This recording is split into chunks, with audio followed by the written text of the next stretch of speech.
नमस्कार दोस्तों। तो आप सभी लोगों का फार्मर्स लव की इस यूट्यूब प्लेटफॉर्म पे बहुत बहुत स्वागत है। तो आपको पता है सभी को कि अपन सोयल साइंस की एक सीरीज स्टार्ट की थी अपन ने, जिसका फर्स्ट लेक्चर अपन ने अभी कुछ टाइम पहले किया था, यानी कि कल किया था। तो आप सब लोग को पता होगा कि सोयल साइंस जो अपने आरपीएससी के द्वारा कंडक्ट किया जाता है, डब्ल्यू का एग्जाम, उसके जो अपने को पढ़ना है सोयल साइंस, उसका जो सिलेबस है उसको अपन इसी वीडियो के अंदर कवर करेंगे, जो कि हमारा सेकेंड लेक्चर रहने वाला है। तो जैसे कि हमने जो प्रीवियस जो लेक्चर डाला हुआ था, पहले वाला जो फर्स्ट लेक्चर डाला है, उसमें आप सभी लोगों का अच्छा सहयोग रहा। और हमने बोला था आपको कि फीडबैक बहुत ही इंपॉर्टेंट है आप लोगों का, ताकि हम खुद इम्प्रूव कर सके हमारे अंदर कि क्या प्रॉब्लम सही है। हो सकता है किसी बच्चे को कुछ प्रॉब्लम्स हो कि ये मतलब जो हमारा वे है जो समझ में ना आया हो।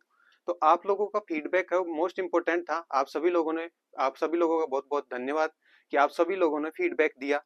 और फीडबैक में हमने ये पाया कि कुछ बच्चों को इंग्लिश से थोड़ी प्रॉब्लम थी कि सर हमें हिंदी लैंग्वेज से हैं, तो हमें थोड़ा सा अंडरस्टैंडिंग में प्रॉब्लम्स आ रही है कि हम सर समझ नहीं पा रहे कि इंग्लिश के वर्ड हैं, तो आप थोड़ा सा हिंदी में ट्राई करें। तो बिल्कुल आज आपको हिंदी में समझाया जाएगा और पूरी पूरी कोशिश करेंगे कि हम आपको प्योर हिंदी में पढ़ाएं। ठीक है। तो इंग्लिश वाले भी ये ना सोचे कि सर हिंदी में पढ़ाएंगे प्योरा, तो हमारा क्या होगा, हम हिंदी भी यूज करेंगे और इंग्लिश भी यूज करेंगे, तो हम बाई लैंग्वेज चलने वाले हैं। तो आप सभी लोगों को बहुत बहुत धन्यवाद इतना प्यार देने के लिए। और आप सभी से एक रिक्वेस्ट है कि हमारा जो मोटिवेशन रहेगा यही रहेगा कि आप इस क्लास को मैक्सिमम लोगों तक पहुंचाने की कोशिश करें। जो आपके दोस्त हैं, जो आपके मतलब फ्रेंड सर्किल में जितने भी ग्रुप्स बने हुए हैं, उनमें आप एक बार के लिए शेयर कर दें, ताकि हमें थोड़ा मोटिवेशन मिले इस चीज से। तो आइए ज्यादा समय ना लेते हुए हम इस पे मूव करते हैं कि हम नेक्स्ट क्लास, आज की जो क्लास है वो क्या करने वाले हैं। तो आप सभी को पता होगा अपन ने जो कल किया था वो अपन ने रॉक्स पढ़ी थी, यानी चट्टाने पढ़ी थी। ठीक है। कि चट्टाने क्या होती है, हमें अल्टीमेटली बनाना क्या था, हमें बनाना था सोइल। ठीक है, कि मृदा का निर्माण करना था। ठीक है, इसलिए हमने जो फर्स्ट लेक्चर लिया था वो लिया था कि सर चट्टाने क्या होती है, क्योंकि कहीं ना कहीं हमारी जो मृदा बनती है वो चट्टानों से ही बनती है। इसलिए हमें वो पढ़ना जरूरी था कि सर चट्टाने होती क्या है। ठीक है। तो आज जो पढ़ेंगे अपन पढ़ेंगे, सेकंड लेक्चर है हमारा, जिसे बोलते हैं अपन वेदरिंग। ठीक है। वेदरिंग का मतलब होता है अपक्षय। ठीक है, हिंदी में अगर मैं बोलता हूं तो इसको क्या बोलते हैं अपन, इसको बोलते हैं अपक्षय। क्या बोलते हैं इसको, अपक्षय बोलते हैं। ठीक है। अब ये होती क्या है, कैसे होती है, ये सब देखते हैं। तो आप सभी को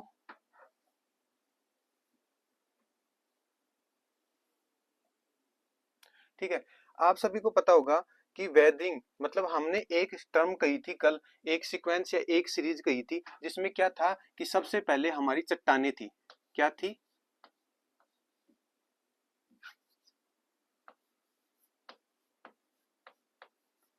चट्टाने थी। इन चट्टानों से क्या बना था हमारा, हमारा बना था पैतृक पदार्थ।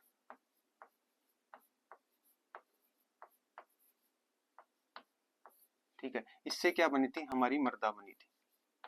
ठीक है। हमने सबसे पहले पढ़ा था कि ये जो रॉक्स हैं, ठीक है, इन रॉक्स के बारे में पढ़ा था कि रॉक्स होती क्या चीज है। ठीक है। फिर हमने कहा था कि सर हमने जो ये पैतृक पदार्थ है इसके बारे में हम पढ़ेंगे, इसको बोलते हैं इंग्लिश में पेरेंट मटेरियल। ठीक है। और मृदा को बोलते हैं सोयल। ठीक है। तो सर बात ये थी क्या कि सर चट्टानों के बाद में हमने यहाँ पढ़ाया था आपको वेदरिंग। वेदरिंग मतलब अपक्षय।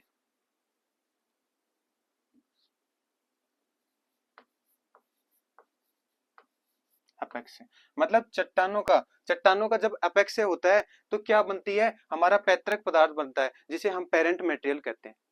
ठीक है। तो हमने चट्टानें पढ़ी और चट्टानों के बाद में आज हमारी बारी है किसकी, हम वेदरिंग पढ़ेंगे कि वेदरिंग होती क्या है। ठीक है। उसके बाद में हमारा सेकंड जो लेक्चर, थर्ड लेक्चर रहेगा वो रहेगा पेरेंट मटेरियल, यानी कि पैतृक पदार्थ क्या चीज होता है। फिर हमने पढ़ा था कि यहाँ पे सर एक और चीज बताई थी आपने, वो क्या चीज थी, वो ये थी कि मृदा निर्माण कारक। मृदा निर्माण कारक। और क्या थे, यहाँ प्रोसेस थे। मृदा निर्माण कारक और मृदा निर्माण प्रोसेस। ठीक है, मतलब soil forming factors and soil forming process. ये इसके अंदर इंक्लूड किया जाता है। मतलब 1 बाय 1 हम देखने वाले थे जो आरबीएससी का जो सिलेबस है उसमें जो फर्स्ट लेक्चर आपका सोयल जेनेसिस मृदा निर्माण, तो उसी के अपन सेकंड लेक्चर को कवर करेंगे आज वेदरिंग। ठीक है, अब ये वेदरिंग के बारे में देखते हैं कि अपेक्स होता क्या चीज है। अपेक्स होता है यानी कि वेदरिंग ये होता है कि किसी भी कारक के द्वारा चट्टाने व खनिजों का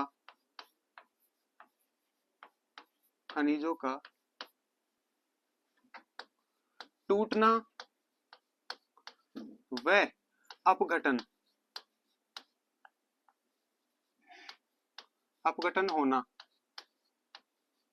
होना ही क्या कहलाता है, हमारा अपेक्स कहलाता है।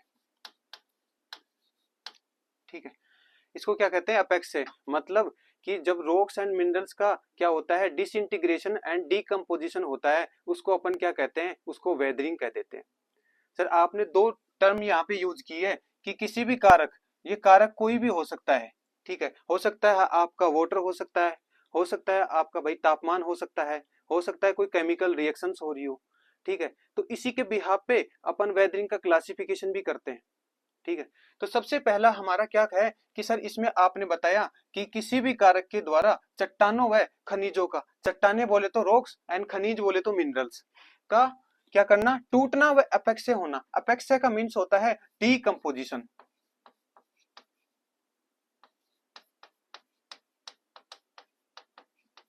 क्या होता है, डीकम्पोजिशन। ठीक है, ये डीकम्पोजिशन होगा मीन्स कि आपने दो टर्म यूज की है कि या तो टूट जाए, ठीक है, या फिर क्या हो जाए, इनका अपघटन हो जाए, डीकम्पोजिशन हो जाए, जिसे बोलते हैं, इसको टूटने को क्या बोलते हैं, डिसइंटीग्रेशन।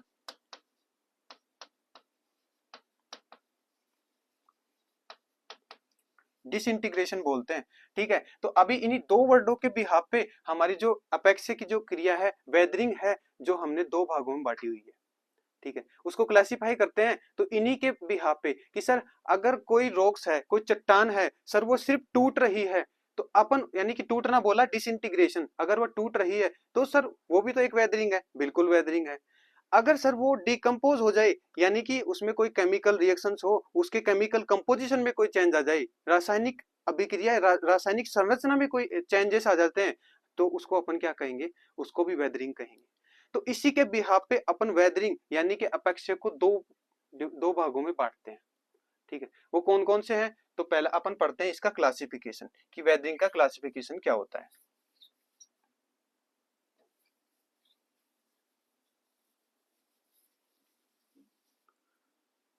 ठीक है, तो आपने वेदरिंग समझ लिया। वेदरिंग का मीन्स है कि भाई चट्टानों का छोटे छोटे टुकड़ों में टूटना ही क्या कहलाता है, वेदरिंग कहलाता है। अब इसका क्लासिफिकेशन है, क्लासिफिकेशन क्या है, यानी कि इसका वर्गीकरण है। वर्गीकरण क्या है, इसको तीन भागों में बांटा गया है। अब कौन कौन से होते हैं, ठीक है, सबसे पहली आती है भौतिक, भौतिक अपेक्स। फिर आती है हमारी रासायनिक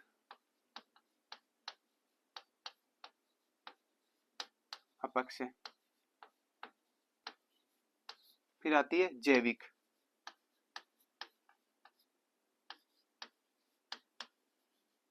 अपेक्स।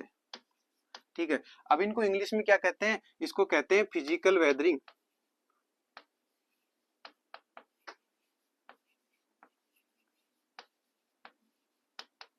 फिजिकल वेदरिंग, इसको क्या कहते हैं, केमिकल वेदरिंग।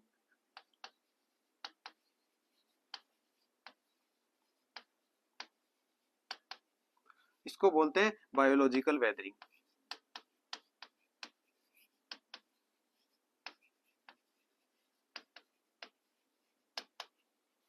ठीक है, अभी होती क्या है, आपने कहा था कि यदि सिर्फ चट्टाने क्या हो रही है, टूट रही हैं, सिर्फ छोटे छोटे टुकड़ों में चट्टाने टूट रही है, यानी रॉक्स अगर डिसइंटीग्रेट कर जाएं तो हम कहेंगे उसको भौतिक अपेक्स या फिर फिजिकल वेदरिंग।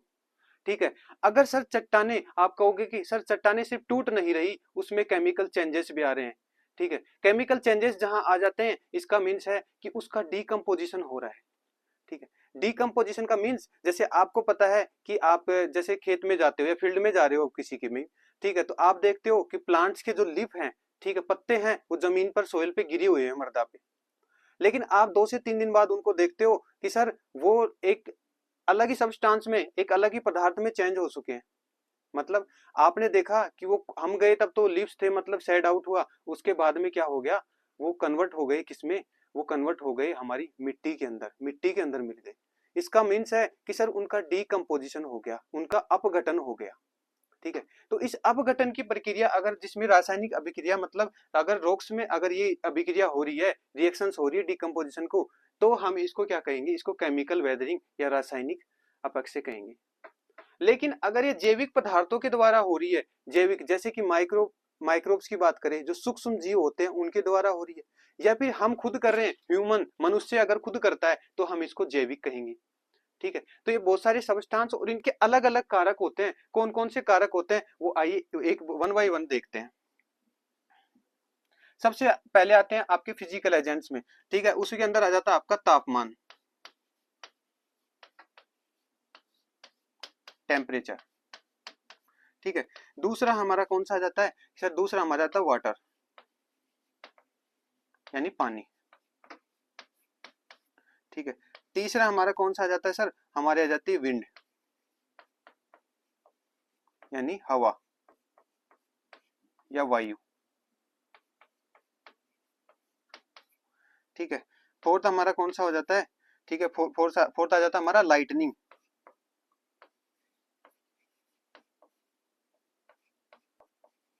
लाइटनिंग बोले तो आकाशीय बिजली।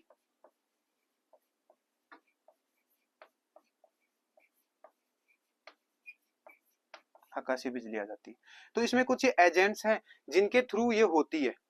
ठीक है, अब ये सारे एजेंट क्या हैं, फिजिकल है, भौतिक है। ठीक है, मीन्स आप उनको छू नहीं सकते।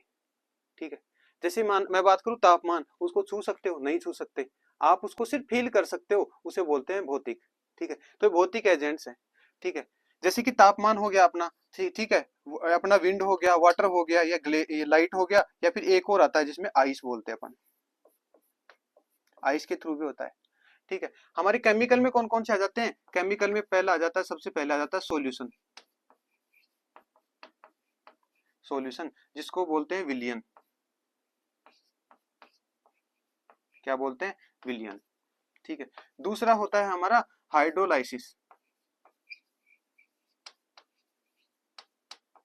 यानी पानी का टूटना। जहां भी हाइड्रो वर्ड दिख जाए, इसका मीन्स है कि पानी का बात कर रहा है, वो पानी की बात कर रहा है। और लाइसिस जहां वर्ड में मिल जाए, जैसे हाइड्रोलाइसिस, इसका मीन्स है कि वो पानी के बारे में बात कर रहा है, लेकिन पानी के भी, पानी के टूटने की बात कर रहा है। ठीक है, पानी कैसे टूटता है सर, वो देखेंगे अभी। ठीक है, हमारा थर्ड जो रहेगा इसमें, वो रहेगा हाइड्रेशन। ठीक है, इसमें होता है कि पानी का जुड़ना। ठीक है, हाइड्रेशन मतलब अभी मैंने बताया, हाइड्रो का मीन्स क्या होता है, पानी, कि पानी की बात कर रहा है कहीं ना कहीं वो। ठीक है, हाइड्रेशन। फोर्थ वर्ड हमारा हो जाता है, ये आ जाता है ऑक्सीडेशन,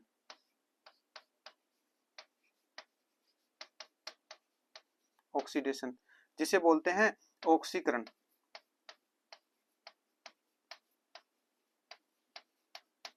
ऑक्सीकरण बोलते हैं। फिफ्थ हमारा आ जाता है रिडक्शन, रिडक्शन जिसे बोलते हैं अपचयन। ठीक है, और हमारे बायोलॉजिकल में आ जाता है, जैसे हमने फर्स्ट में बताया था कि सूक्ष्म जीव, सूक्ष्म जीव इसके अंदर आ जाते हैं। और दूसरा हम आ जाते हैं खुद मनुष्य, यानी कि ह्यूमन बींग्स आ जाते हैं सारे। ठीक है, तो ये सारे हमारे क्या थे, वेदरिंग के एजेंट्स हैं। ठीक है, अब बात आती है कि सर ये कैसे होते हैं, क्यों होते हैं और कब होते हैं। ठीक है, तो सबसे पहले आप इनको नोट डाउन कर ले कि ये सबसे मोस्ट इंपोर्टेंट है। आपके एग्जाम में आ सकता है कि solution is a which type of weathering. ठीक है, उसमें आ जाए फिजिकल, केमिकल, बायोलॉजिकल। ठीक है, तो आपको यहाँ से देख के पता लग रहा होगा कि सॉल्यूशन सर किस में लिखा हुआ है। आपने कहा है कि केमिकल, रासायनिक अपेक्षे के अंदर आएगा। हो सकता है आपको पूछ ले कि तापमान किसके अंदर आता है, कौन से टाइप का अपेक्स है, कौन से टाइप की वेदरिंग है। ठीक है, तो उसमें ऑप्शंस में होंगे आपके कि सर भौतिक है, रासायनिक है या जैविक है, तो उसमें आ जाएगा आपका भौतिक है। ठीक है, अब वन बाय वन देखेंगे कि विद द डायग्राम कि ये कैसे और क्यों और कब हो रहे हैं। ठीक है, तो अपन मूव करते हैं नेक्स्ट स्लाइड पे। ठीक है, तो सबसे पहला हमारा क्या था सर, हमने पढ़ा था कि फिजिकल वेदरिंग। ठीक है, फिजिकल वेदरिंग बोल तो भौतिक अपेक्स। ठीक है, अब इसमें हमने पढ़ा था कि सर, आपने पढ़ाया था कि अभी बताया कि सर इसमें पहला होता है टेम्परेचर यानी कि तापमान। ठीक है, फिर होता है वाटर यानी पानी, फिर होती है आइस एंड विंड। ये चार एजेंट मोस्ट इंपोर्टेंट होते हैं। अब ये कैसे कैसे हो रही है, तो सबसे पहले देखते हैं अपन तापमान की बात करते हैं। ठीक है, हमने चट्टाने पड़ी हुई थी, क्या पढ़ा था, चट्टाने पड़ी थी कि चट्टाने किससे मिलके बनी हुई होती है, चट्टाने मिलके बनी हुई होती है किससे, मिनरल से। ठीक है, अब क्या होता है कि चट्टाने जब मिनरल से मिलके, सपोज दैट कि ये कोई चट्टान है, ये क्या है, एक चट्टान है, रॉक्स है।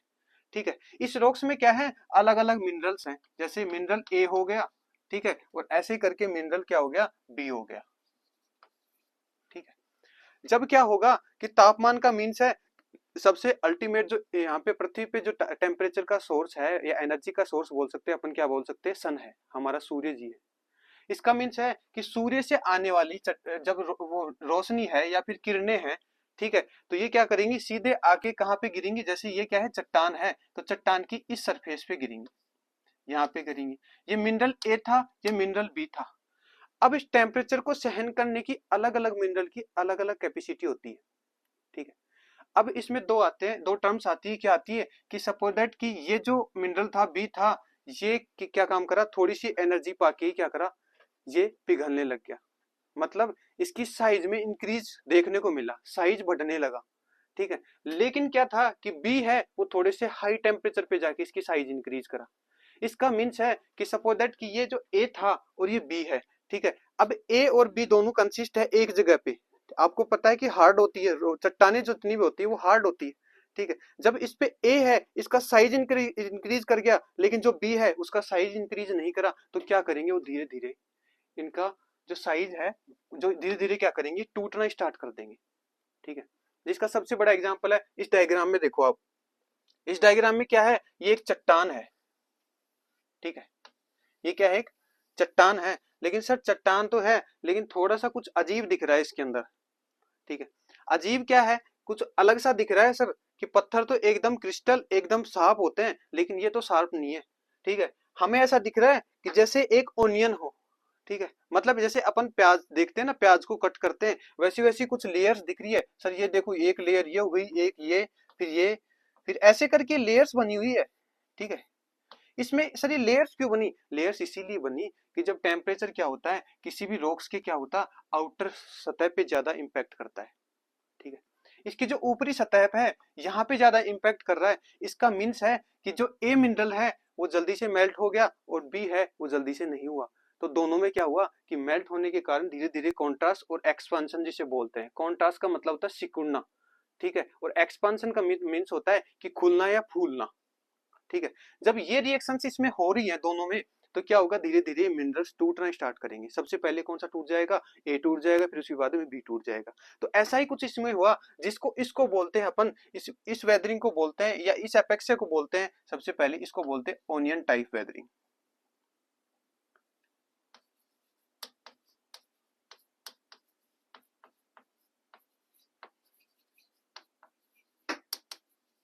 क्या बोलते हैं इसको, अनियन टाइप वेदरिंग। ठीक है, यानी प्याज के समान अपक्षय हो रहा है।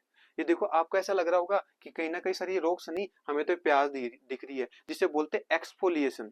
ठीक है, एक्सफोलिएशन का मीन्स होता है कि सपोज दैट हमारे पास एक ये बोतल है, वाटर बोतल है, इसकी ऊपर की ये लेयर है जिसपे एक कलर हुआ हुआ है, इसको मैं हटा दूं धीरे धीरे, इसका मीन्स है ये एक्सफोलिएट हो चुकी है। तो ऐसा ही करके क्या होता है हमारी रॉक्स में हो रहा है। ठीक है। रॉक्स में क्या हो रहा है कि ये रॉक्स थी, ये चट्टान थी, और इस चट्टान पे टेम्परेचर की वजह से धीरे धीरे टूटना स्टार्ट कर गई।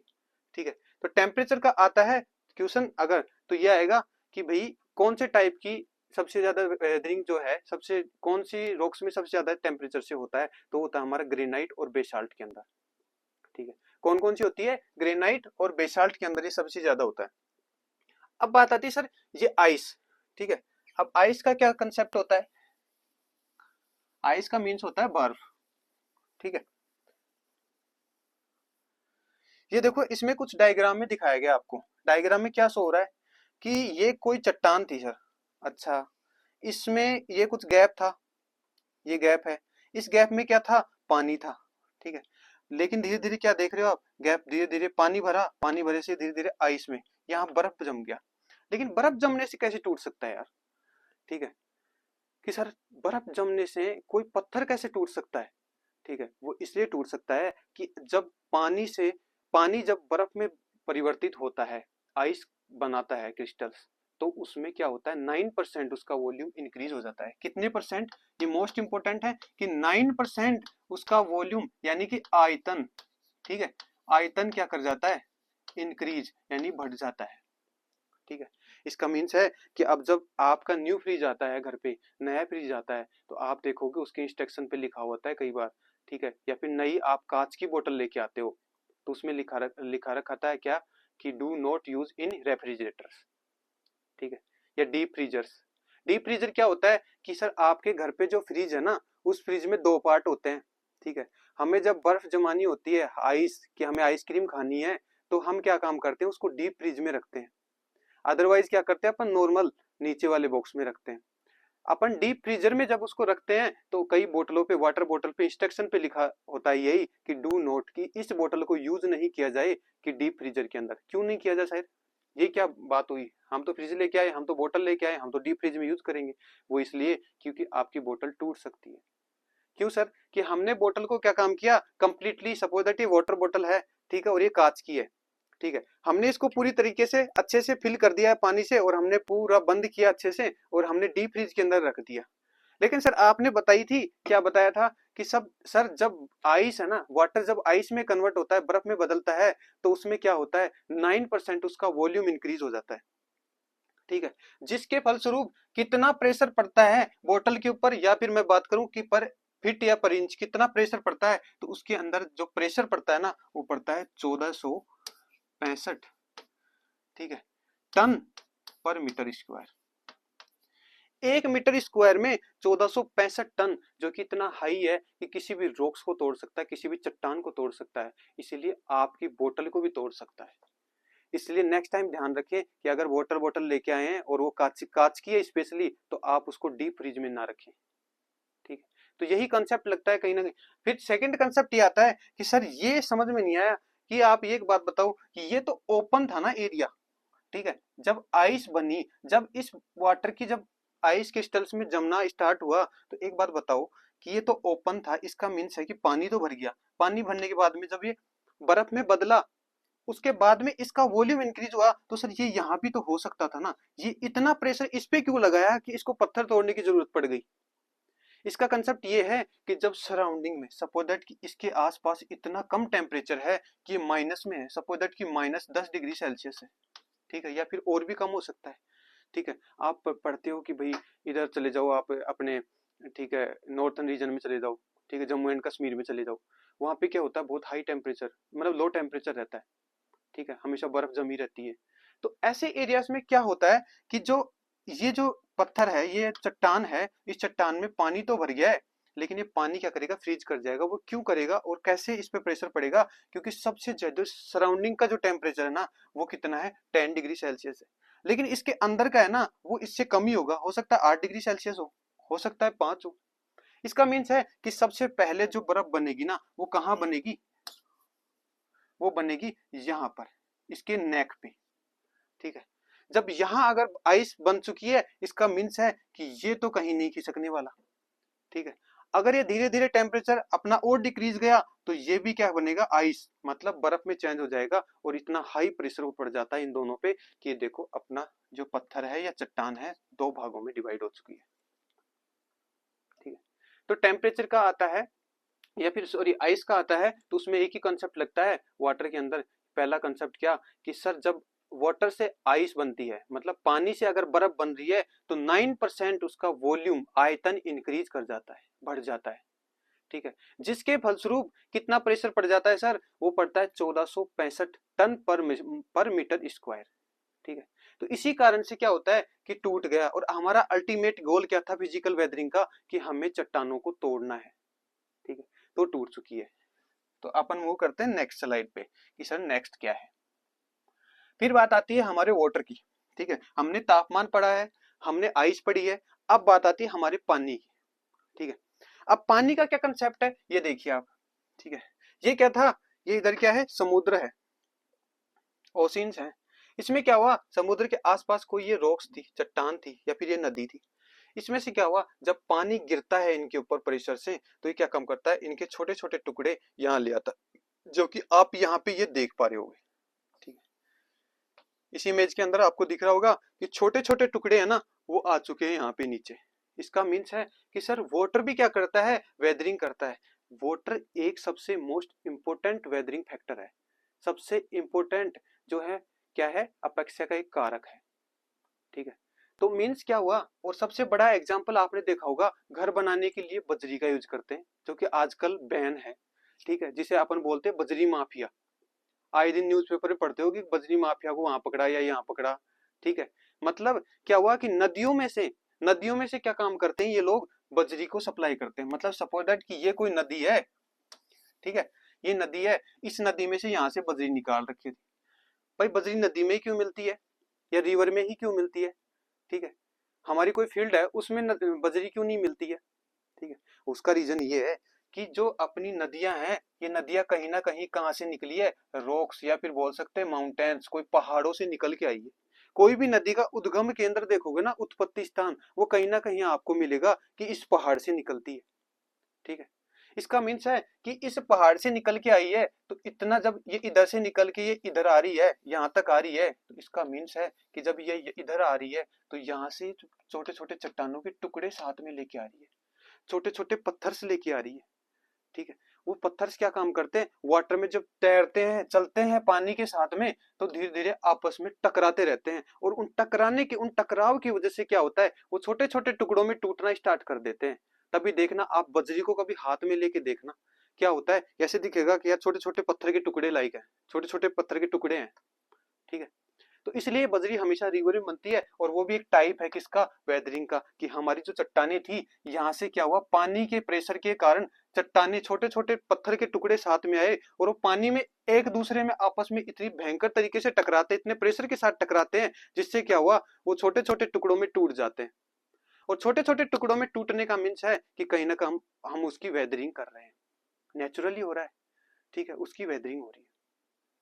तो क्या हुआ सर, हम समझ गए कि वाटर के थ्रू भी क्या होती है, हमारा अपक्षय होता है, पानी के थ्रू भी हमारा अपक्षय होता है। जो कि इस डायग्राम में हमने देखा था, क्या देखा था कि एक बड़ी सी चट्टान थी, एक माउंटेन था, एक पहाड़ था।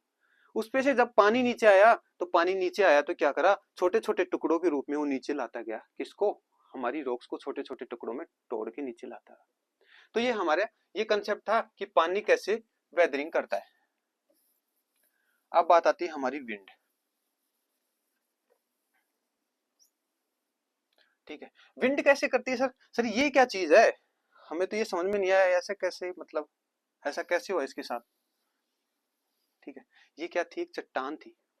ठीक है, स्पेशली मैं अगर राजस्थान की बात करता हूँ, तो हमारे, आपको पता है हमारे जो हवाएं कितनी भयंकर तरीके से चलती है, आंधी बोलते हैं हमारे, आंधी। ठीक है, कि आंधी चल गई है, तूफान आ गया है। ठीक है, हमारी आंधी जब तूफान चलती है, तो हमारी मिट्टी भी आती है। आप देखोगे अदर स्टेट में जाओगे ना, आप बिहार चले जाओ या फिर यूपी चले जाओ, पंजाब इस साइड का इलाका चले जाओ, वहां पे इतनी डस्ट नहीं होती, छोटे छोटे पार्टिकल्स नहीं होते सोइल की, मृदा के। ठीक है, लेकिन हमारे राजस्थान में तो पॉपुलर है। ठीक है, काली पीली आंधियां कहाँ की फेमस है, वो है गंगानगर में, गंगानगर में चलती है।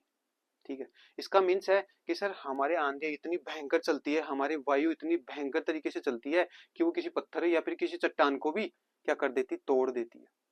ठीक है, इसको बोलते हैं हम मशरूम टाइप ऑफ वेदरिंग। आपने किसी ने मशरूम खाई हो ना, ठीक है, मशरूम देखी हो, ठीक है, तो उसका क्या होता है, उस जैसा कुछ दिख रहा है। ठीक है, इसलिए अपन इसको बोलते हैं मशरूम टाइप ऑफ वेदरिंग। ठीक है, जैसे कि आप बात करते हो सबसे फेमस जो मशरूम टाइप को वेदरिंग है ना, या फिर अपक्षय जिसे बोलते हैं, वो कहाँ को मिलता है कि सर जो राजस्थान में अरावली पर्वतमाला है उसका जो टॉप है ना, कभी देखना अरावली पर्वतमाला, अरावली के जो पहाड़ है ना उस पे देखना कि कुछ कैसा दिखेगा, कि कुछ ऐसा ऐसा देखो पहाड़ तो ऐसे भी हो सकता है कि भाई ये पहाड़ था, ठीक है, लेकिन अरावली में क्या होता है कि ये यहाँ तक का तो एरिया ऐसे रहेगा, लेकिन ये ऊपर वाला जो एरिया ना वो कुछ ऐसा ऐसा हो जाएगा, ठीक, ऐसा ऐसा, ठीक है जी। इसका मीन्स है कि कहीं ना कहीं हमारे यहाँ पे इतनी हाइट पे हवाएं इतनी तेज चलती है कि इन पत्थरों को, इन चट्टानों को भी वो काट देती है, ठीक है। तो ये थी हमारी कौन सी फिजिकल या भौतिक अपेक्स है, फिजिकल वेदरिंग, ठीक है। अब अपन बात करते हैं किसकी, केमिकल वेदरिंग की, कि सर केमिकल वेदरिंग क्या होती है, ठीक है। केमिकल जिसे बोलते हैं अपन रासायनिक अपक्षय,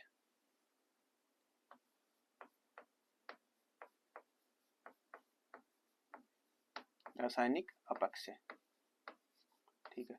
कि अभी आपने पढ़ा था, अभी बताया कि सर इसमें कौन कौन से स्टेप्स होते हैं, या कितने स्टेप्स होते हैं, या कौन कौन से प्रोसेसेस होते हैं, ठीक है। सबसे पहला हमने पढ़ा था कि इसमें सॉल्यूशन होता है विलियन। सेकंड हमने पढ़ा था कि इसमें सर हाइड्रोलाइसिस होता है, मतलब जल का टूटना, पानी का टूटना।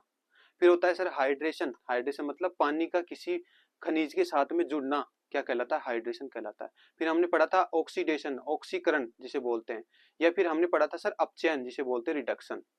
फिर एक और आता है हमारा कार्बोनेशन। तो अब कैसे कैसे और क्यों होते हैं, तो सबसे पहला हमारा जो है वो है विलियन।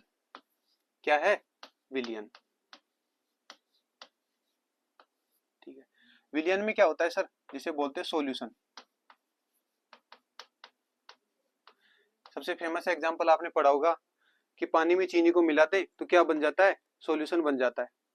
वहां पानी क्या है, वो है सोलवेंट, सोलवेंट जिसे बोलते हैं विलायक, और चीनी क्या है, वो है सोल्यूट जो पानी में घुल जाती है, ठीक है। तो हमारा ऐसे इसी टाइप का हमारे मृदा में भी अपन पढ़ते हैं, या फिर रॉक्स की वेदरिंग के लिए, अपक्षय के लिए भी हम पढ़ते हैं कि क्या होता है सर, कि सबसे पहले बनता है हमारा सॉल्यूशन। वो कैसे बनता है कि सर विलियन, विलय प्लस विलायक, जब मिलते हैं तो क्या बनता है हमारा, विलियन बनता है,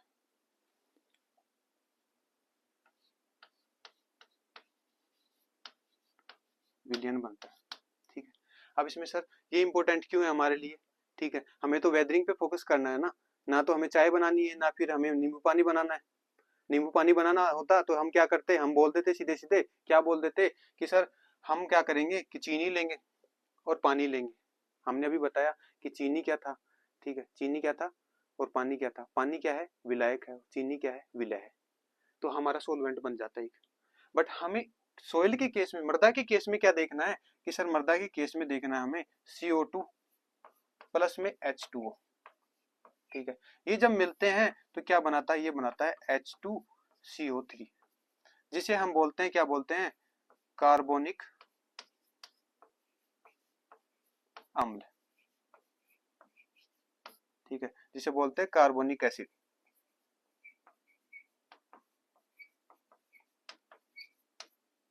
सर ये कैसे और ये यूजफुल कैसे है हमारी रासायनिक अभिक्रिया के लिए, रासायनिक अपेक्षय के लिए, वो इस टाइप से है कि जब CO2 होता है ना, CO2 हम क्या काम करते हैं, ऑक्सीजन को तो हम लेते हैं, लेकिन कार्बन डाइऑक्साइड को हम एनवायरनमेंट में क्या करते हैं, छोड़ते हैं। जब यही CO2 जब हाइड्रोजन मतलब हाइड्रोजन ऑक्सीजन मतलब जिसे वाटर बोलते हैं, H plus plus OH minus, इसके साथ रिएक्ट करती है तो ये कंपाउंड बनाती है जिसे बोलते हैं H2CO3 कार्बोनिक अम्ल। और आपको पता है कि कार्बोनिक अम्ल जहां कार्बोनिक एसिड्स आ जाते हैं ना, इसका मीन्स है वो किसी भी केमिकल रिएक्शंस को क्या कर देते हैं, बढ़ा देते हैं, ठीक है। अगर मैं प्रैक्टिकल एग्जांपल इसका बताऊं तो क्या होता है कि हमारे दीपावली के आसपास हमारे घरों में क्या की जाती है, ठीक है, जिसे बोलते हैं व्हाइट वॉश, मतलब कि जिसे बोलते हैं कि लाइम स्टोन के पत्थर ले लेके आते हैं, ठीक है, जिसे बोलते हैं शायद कली बोलते हैं हमारे साइड पे, तो वो करते हैं, ठीक है। उस टाइम पे क्या काम करते हैं, उन पत्थर्स को लाते हैं, ठीक है, और उनको क्या काम करते हैं, पानी में भिगोते हैं 2 से 3 दिन के लिए। उसको भिगोते टाइम पे क्या होता है, बुलबुले उठते हैं, जैसे तो पानी क्या हो रहा है, बॉईल हो रहा हो, उबल रहा हो, ठीक है। जब आप देखते हो कि 2 से 3 दिन के लिए उसको क्यों रखा सर, 2 से 3 दिन के लिए इसलिए रखा कि सर उसमें जो कैल्शियम है वो क्या होता है, हमें बोला लाइम स्टोन होता है। लाइम स्टोन का मीन्स क्या होता है कि सर कैल्शियम कार्बोनेट है जो कि वाटर में घुलनशील नहीं है, पानी में नहीं घुलेगा ये, ठीक है। तो सर हमें घोलने के लिए क्या काम करें, कभी अभी दीपावली का सीजन आए ना तब आप देखना कि उसमें से थोड़ा सा पानी लेना एक गिलास के अंदर, ठीक है, प्रैक्टिकल करना, थोड़ा सा पानी लेना, ठीक है। आप देखोगे कि सर पानी क्या था, ये मिल्क कलर का था, बिल्कुल व्हाइट व्हाइट दिख रहा था हमें, ठीक है। और उसमें क्या काम करना, एक पेन की सहायता से इसमें बार बार फूंक मारना, ठीक है। आप देखोगे इसमें थोड़ी देर इसमें फूंक मारना और इसको आधे घंटे के लिए रख देना। आप देखोगे कि सर ये जो पानी व्हाइट था ना ये पूरा ट्रांसपेरेंट हो गया है, मतलब पानी प्योर पानी जैसा दिख रहा है। सर ऐसा क्यों हुआ कि सर हमने जो हवा में जो CO2 दी ना रेस्पायरेशन के थ्रू, वो किसके साथ रिएक्ट कर गई, वो वाटर के साथ रिएक्ट कर गई। और वाटर से हमें पता है सर, आपने बताया था क्या बनता है सर, पानी के साथ जब CO2 रिएक्ट करती है तो हमारा बनता है H2CO3 जिसे बोलते हैं कार्बनिक अम्ल, ठीक है। ये कार्बनिक अम्ल क्या करता है कि किसी भी खनिज की सोल्यूबिलिटी मतलब उसकी विलय होने की जो शक्ति है ना उसको बढ़ा देता है। तो हमने सर वही किया कि उसमें वाटर तो था और हमने CO2 दे दिया और H2CO3 बन गया, ठीक है। क्या बन गया, H2CO3। यही H2CO3 क्या कम करेगा, CaCO3, जो आपने अभी बताया सर, क्या बताया कि CaCO3 क्या होता है, वाटर में इनसोल्यूबल होता है। तो हम इसको क्या करें, H2CO3 मतलब कार्बनिक अम्ल है उसके साथ रिएक्ट करवा दें और हमारा क्या बन जाएगा, CaHCO3 बन जाएगा, जो कि ये क्या है, पानी में घुलनशील है। ये घुलनशील नहीं है, CaCO3 है ना, ये घुलनशील नहीं है, जिसे कैल्शियम कार्बोनेट बोलते हैं, इसे बोलते हैं कैल्शियम बाइकार्बोनेट, जो कि पानी में घुलनशील है, वाटर सोल्यूबल है। तो हमने सर जो आपने बताया कि गिलास का कंसेप्ट, कि इसमें हमने उसको लिया लाइमस्टोन का जो वाटर था जो जिसे कली बोलते हैं, ठीक है, उसको लिया, उसमें फूक मारी तो क्या हुआ, CO2 दी, CO2 देने से क्या करा, ये वाटर के साथ रिएक्ट करा और कार्बनिक अम्ल का निर्माण करा, जिसके थ्रू क्या हुआ सर कि जो इसमें कैल्शियम कार्बोनेट था, ठीक है, ये वाटर में घुलनशील नहीं था जो हमें दिख रहा था, लेकिन हमने कार्बोनिक एसिड के साथ इसकी रिएक्शन करवा दी और हमने क्या बना दिया, ये बना दिया H2CO3, sorry CaHCO3, calcium bicarbonate बना दिया, जो कि वाटर में पानी में घुलनशील है। घुलनशील होने की वजह से ये ट्रांसपेरेंट हो गया, मतलब ऐसे दिख रहा था कि सर इसमें तो कुछ घुला ही हुआ नहीं है, ये तो नॉर्मल वाटर है, ठीक है।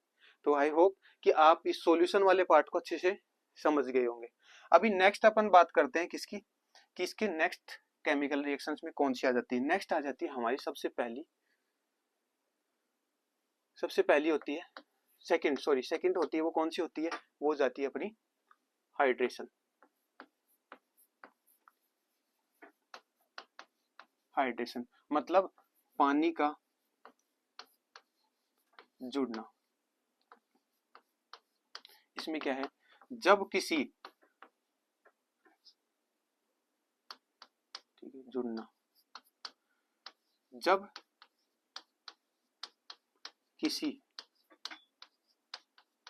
खनिज के साथ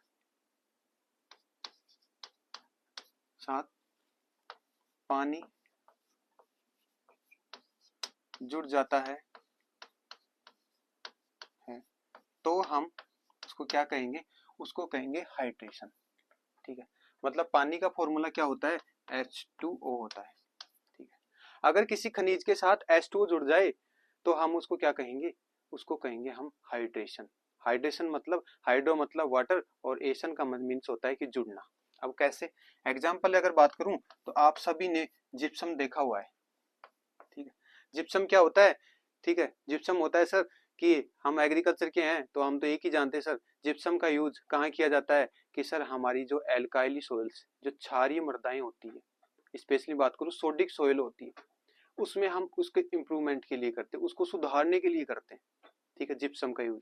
अगर मैं बात करूं और फिर भी कोई नहीं जान पाया तो मैं बात करूं कि सर हम प्लास्टर ऑफ पेरिस जिसे बोलते हैं, कौन सा, प्लास्टर ऑफ पेरिस जिसे बोलते हैं जिप्सम, जिसका यूज करते हैं किसके, हड्डियों को जोड़ने के लिए, ठीक है, कि भाई इसको प्लास्टर हो गया, कच्चा प्लास्टर किया है डॉक्टर ने, इसको कहा है 7 दिन के लिए रेस्ट करना, इसको कहा है 1 महीने के लिए रेस्ट करना, मतलब वो आपकी हड्डियों को जोड़ देगा, एक जगह फिक्स रखेगा। तो बात करूं मैं तो कैसे बनता है, एक बार के लिए बात करता हूँ, जो अपना है CaSO4 प्लस में 2H2O। ठीक है, अगर ये रिएक्ट करेगा तो क्या बनेगा, ये बन जाएगा हमारा CaSO4 डॉट 2H2O। इसे बोलते हैं अपन क्या, जिप्सम।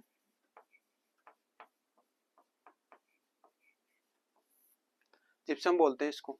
ठीक है, अब आपने बताया सर कि हाइड्रेशन, ठीक है, यानी पानी का जुड़ना किसी भी खनिज के साथ में, तो ये क्या था, ये हमारा खनिज था, एक क्या था, एक मिनरल था, किसी कैल्शियम सल्फेट बोलते हैं। इस कैल्शियम सल्फेट के साथ हमने वाटर की रिएक्शन करवाई, तो हमें देखो पता है, ये दिख रहा है कैल्शियम सल्फेट डॉट्स 2H2, ये H2 हाइड्रोजन है, वाटर है, ये कहाँ जुड़ गया, यहाँ जुड़ गया। ठीक है, तो हमारी केमिकल रिएक्शन बन गई। अगर इसके एग्जाम्पल में हमें लिखना पड़ता है तो सर हम यही लिखेंगे, कैल्शियम सल्फेट की रिएक्शन किसके साथ करा देंगे, हम वाटर के साथ करा देंगे, जिससे हमारा क्या बन जाता है, जिप्सम बन जाता है। ठीक है, अगर मैं इसके सेकंड एग्जाम्पल की बात करता हूँ तो क्या होती है, सेकंड एग्जाम्पल होता है हमारा कौन सा, 2Fe2O3। ठीक है, जिसे हम बोलते हैं कौन सा, हेमेटाइट।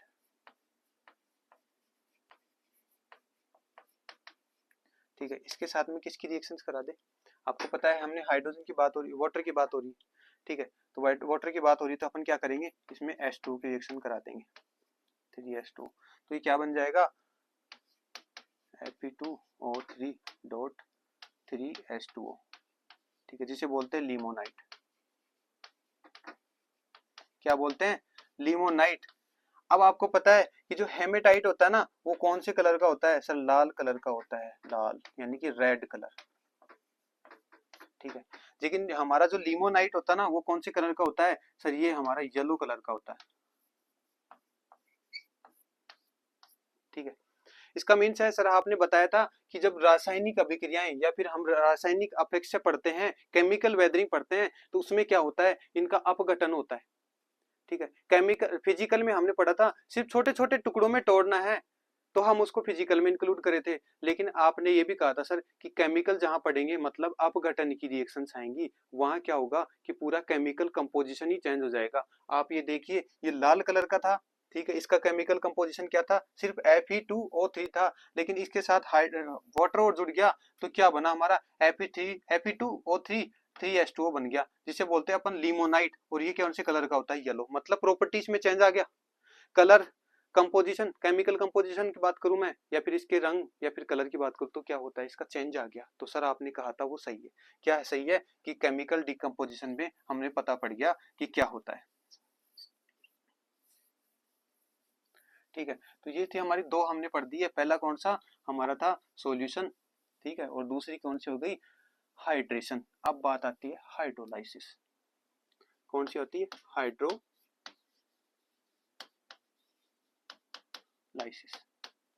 अब इसमें क्या होता है सर, हाइड्रोलाइसिस में क्या होता है, हाइड्रोलाइसिस का मीन्स होता है कि हाइड्रो मतलब जल का टूटना, यानी पानी का दो भागों में टूटना क्या कहता है, हाइड्रोलाइसिस। क्योंकि हाइड्रो का मीन्स वाटर और लाइसिस का मीन्स होता है टूटना। ठीक है, इसे बोलते हैं डबल डिकम्पोजिशन। ठीक है, मतलब दोहरा जलीय अपघटन। डबल डिकम्पोजिशन क्यों कहते हैं, क्योंकि इसमें क्या होता है कि सबसे पहले जो हमारा वाटर है वो टूटता है, जैसे H2O, H प्लस और प्लस OH माइनस।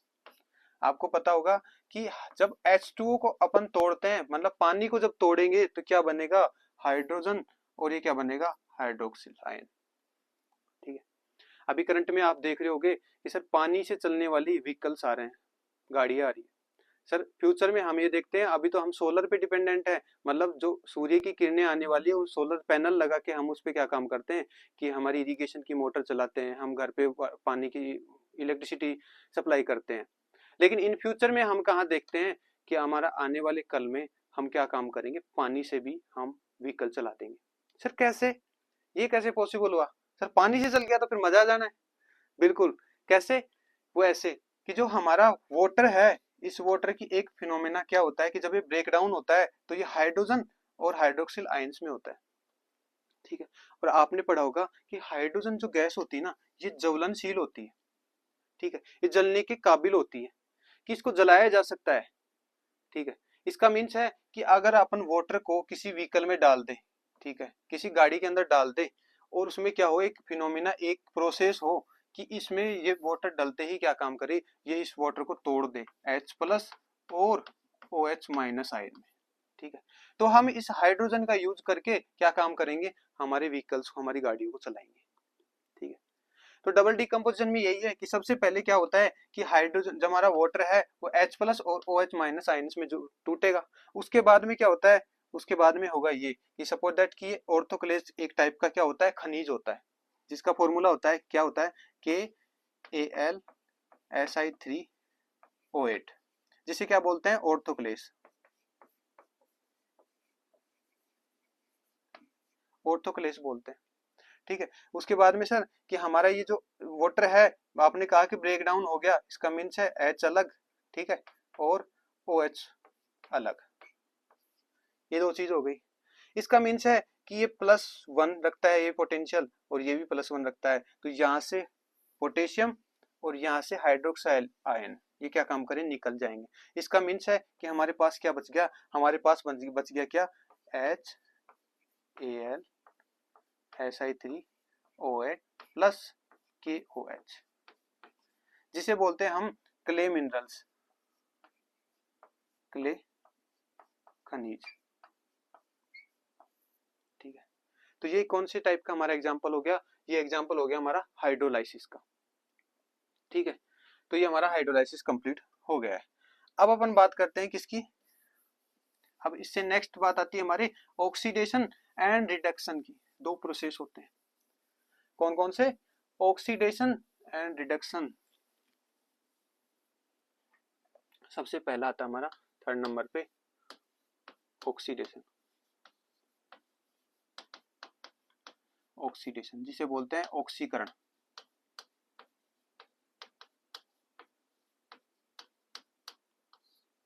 ऑक्सीकरण, इसमें होता क्या है कि सर इसमें एक चीज होती है कि जब किसी भी खनिज के साथ ऑक्सीजन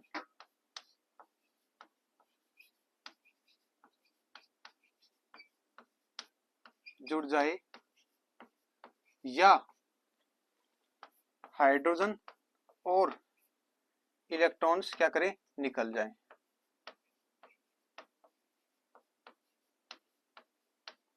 तो हम इसको क्या कहेंगे, इसको हम कहेंगे ऑक्सीडेशन या ऑक्सीकरण।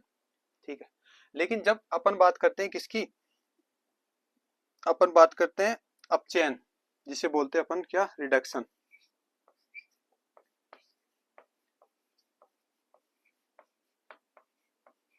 ठीक है, रिडक्शन, रिडक्शन को क्या बोलते हैं, अपचयन। जब इस रिएक्शंस को पढ़ते हैं तो इसका मीन्स है कि हम इसका जस्ट अपोजिट कर देंगे कि सर इसमें कहा था हमें कि किसी मिनरल के साथ में क्या करना, ऑक्सीजन का जुड़ जाना। ठीक है, किसी खनिज के साथ क्या करना, ऑक्सीजन का जुड़ जाना, और हाइड्रोजन और इलेक्ट्रॉन्स का क्या करना, निकल जाए, तो हम उसको क्या कहेंगे, उसको अपचयन कहेंगे, सॉरी ऑक्सीकरण कहेंगे, ऑक्सीकरण जिसे बोलते हैं ऑक्सीडेशन। ठीक है, अगर सर इसका अपोजिट होता है, इसका अपोजिट मीन्स कि वहां से ऑक्सीजन निकल जाए लेकिन हाइड्रोजन और इलेक्ट्रॉन क्या करे, जुड़ जाए। ठीक है, तो क्या कहेंगे अपन उसको, रिडक्शन प्रोसेस कहेंगे, जो किसमें आता है, केमिकल रिएक्शंस में आ जाता है। ठीक है, तो अपना ये कौन सा, ये 4 प्रोसेस कंप्लीट हो गए। सबसे लास्ट बचता है, वो बनता है कार्बोनेशन।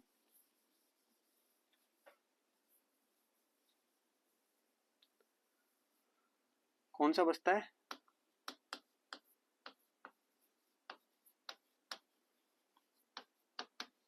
कार्बोनेशन।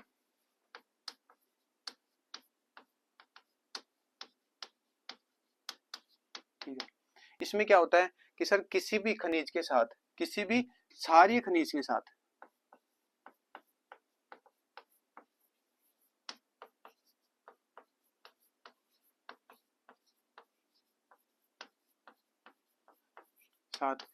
जब कार्बन डाइऑक्साइड जुड़ जाए,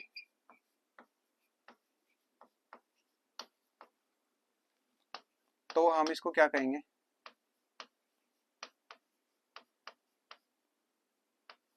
इसको कहेंगे कार्बोनेशन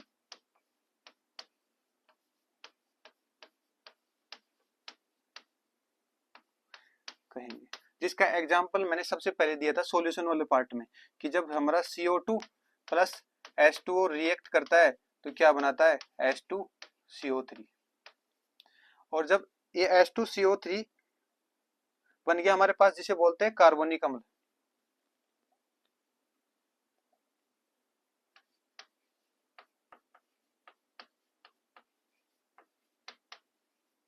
कार्बनिक अम्ल। ठीक है, ये कार्बनिक अम्ल क्या काम करे, जैसे मैं एग्जांपल देता हूं, कैल्शियम CaCO3। ठीक है, प्लस में इसके साथ क्या काम करते हैं अपन, कि CaCO3 के साथ में किसको जोड़ दें, H2CO3। ठीक है, तो हमारे क्या बना लेता है ये बनाता है CaHCO3। ठीक है, तो ये बना लेता है, ये क्या सॉल्यूशन फॉर्म में। और जो ये था, ये क्या है था, एक क्षारीय, हमारा क्या था, क्षारीय मिनरल था। ठीक है, इसके साथ रिएक्ट करी तो हमारा ये बन गया कौन सा, कैल्शियम बाइकार्बोनेट, जो कि सोल्यूबल फॉर्म में है। ठीक है, तो हमने क्या काम कर लिया, कंप्लीट कर लिया है, सारी की सारी रासायनिक जो अपेक्षा की प्रोसेस थी वो कंप्लीट कर ली है। ठीक है, एक बार समराइज कर लेंगे अपन लास्ट में। अभी देखते हैं नेक्स्ट क्या है हमारे पास। नेक्स्ट सर अपने थर्ड बताई थी, कौन सी, बायोलॉजिकल वेदरिंग। ठीक है, बायोलॉजिकल वेदरिंग में कौन सा आ जाता है सर, कि इसको बोलते हैं अपन जैविक अपघटन। ठीक है, क्या बोलते हैं, जैविक अपघटन। ठीक है, एक महान साइंटिस्ट हुए थे जिन्हें बोलते थे जोफे, क्या बोलते थे, जोफे। ठीक है, इन्होंने एक बात कही, क्या कही, कि जो हम पढ़ते हैं ना, सबसे पहले पढ़ते हैं हम भौतिक, जिसे बोलते हैं फिजिकल, फिर होती है हमारी केमिकल, रासायनिक यानी कि। ठीक है, उसके बाद में हमने पढ़ी थी जैविक। तो जैविक जैसी है ना हमारे, कोई बायोलॉजिकल वेदरिंग कोई नहीं होती। तो सर कि बायोलॉजिकल वेदरिंग नहीं होती, सिर्फ बायोलॉजिकल वेदरिंग क्या होती है, कि बायोलॉजिकल वेदरिंग जैविक जो अपेक्ष है वो सिर्फ प्रभावित होता है किसके द्वारा, कि सर हमारे सॉरी जो फिजिकल और केमिकल जो वेदरिंग है वो प्रभावित होती है किसके द्वारा, सिर्फ हमारे बायोलॉजिकल एजेंट्स के द्वारा।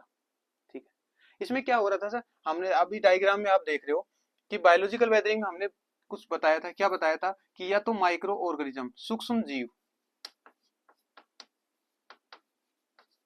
सूक्ष्म जीव आएंगे, या क्या आएगा हमारा, प्लांट्स आएंगे। ठीक है, या हमारा क्या आएगा, हम खुद आएंगे, मनुष्य। ठीक है, ह्यूमन बींग्स।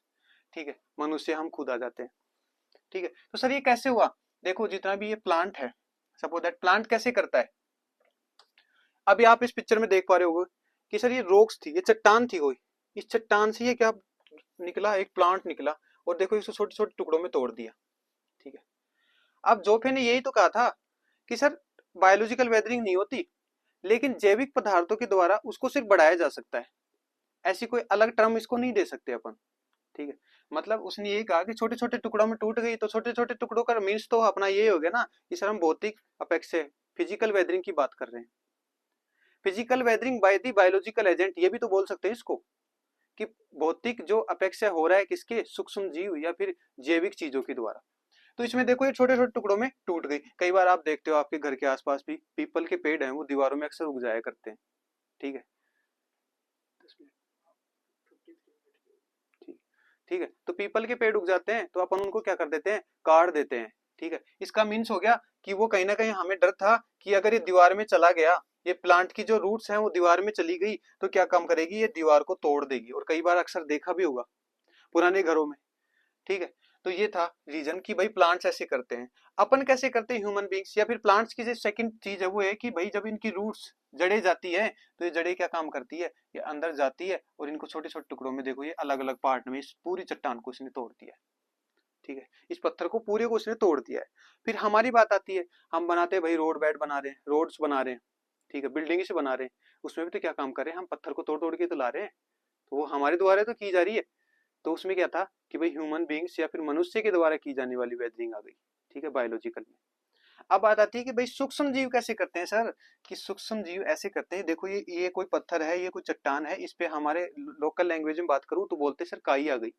अभी बारिश का मौसम है, बारिश के मौसम में क्या काम करते हैं सर, काई आ गई, ठीक है, मतलब फंगई आ चुकी है, यहाँ पे एलगी आ चुकी है, उसकी वजह से क्या हो गया, वेदरिंग हो जाएगी। कैसे हो जाएगी वेदरिंग, कि जब फंगई की या माइक्रोब्स की एक प्रॉपर्टी होती है क्या सर, कि जो श्वसन करती है, रेस्पायरेट करती है, तो क्या काम करते हैं सर, कि CO2 को निकालती है, ऑक्सीजन को लेती है। तो सर ये तो हम भी करते हैं, लेकिन ये क्या काम करती है, इसके आसपास ही करती है। अपने आपने बताया था सर, कि क्या बताया था, कि जब CO2 रिएक्ट करती है किसके साथ में, ठीक है, वाटर के साथ में, तो क्या बनता है हमारा, ये बनता है H2CO3, जिसे बोलते हैं अपन कार्बोनिक एसिड।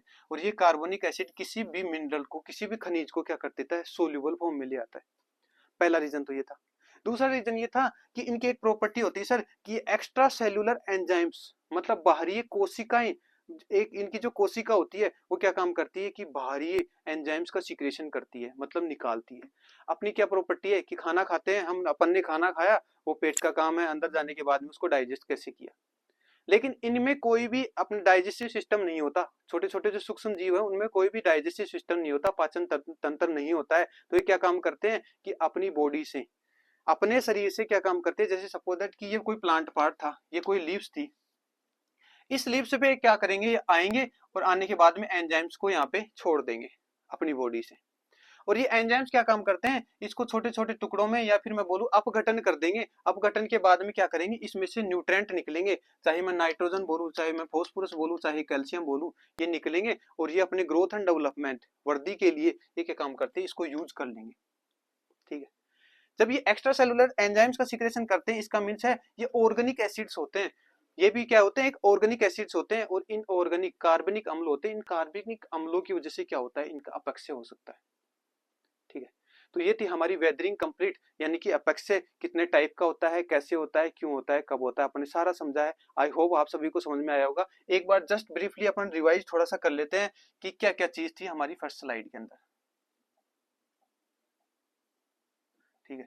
अपन ने क्या पढ़ा था, कि 3 टाइप की होती है वेदरिंग, कौन सी होती है sir, physical, chemical and biological, ठीक है। फिजिकल में कौन कौन से एजेंट आ जाते हैं हमारे सर, तापमान आ जाता है, आइस आ जाती है, हमारा वाटर आ जाता है, हमारी एयर आ जाती है, ये सारे आ जाते हैं। फिर हमारी केमिकल, केमिकल में कौन सा आ जाता है, कि सर पहला पढ़ाया आपने, कि सबसे पहला होता है कौन सा, कि सर विलियन, जिसे बोलते हैं अपन सॉल्यूशन। फिर कौन सा आता है, कि सर ऑक्सीडेशन आ जाता है, सेकंड आ जाता है हाइड्रोलाइसिस, थर्ड आ जाता है हाइड्रेशन, फोर्थ वन आता है ऑक्सीडेशन, फिर आता है रिडक्शन, एंड फिर लास्ट में आता है कार्बोनेशन। फिर हमने पढ़ी बायोलॉजिकल वेदरिंग। बायोलॉजिकल वेदरिंग कहाँ कहाँ से किससे हो सकती है, कि सर सूक्ष्म जीवों के द्वारा हो सकती है, या फिर हमारे जो पेड़ पौधे हैं प्लांट से हो सकती है, या फिर ह्यूमन बीइंग, मतलब मनुष्य खुद कर देता है, ठीक है। तो आई होप कि ये कंप्लीट आपको वेदरिंग समझ में आई होगी। अपन ने 2 लेक्चर आज कंप्लीट कर लिए हैं। थर्ड में अपन जो पढ़ेंगे वो पढ़ेंगे कौन सा, कि कौन कौन से कारक है, मृदा निर्माण कारक कौन कौन से होते हैं, और प्रोसेस कौन कौन से होते हैं, ठीक है। फिर फाइनल होता है हमारा कि सोइल प्रोफाइल का, ठीक है। फिर हमने सोइल जेनेसिस कंप्लीट कर लिया है। उससे पहले कोशिश करेंगे आपके लिए एक एनालिसिस टॉपिक लाएं, एनालिसिस लाएं, कि आरपीएससी में कैसे कैसे किस टाइप के क्वेश्चंस पूछे जाते हैं, ताकि आप थोड़ा सा एक अपने माइंड में एक आउटलेट बना सके, एक मतलब आउटलाइन बना सके कि किस टाइप के क्वेश्चंस आते हैं, और मेरे को किस टाइप से, कितना डीप किस टाइप से पढ़ना चाहिए। तो अंत तक जुड़े रहने के लिए आप सभी लोगों का बहुत बहुत धन्यवाद, ठीक है। मैं यही कहना चाहूँ, थैंक यू।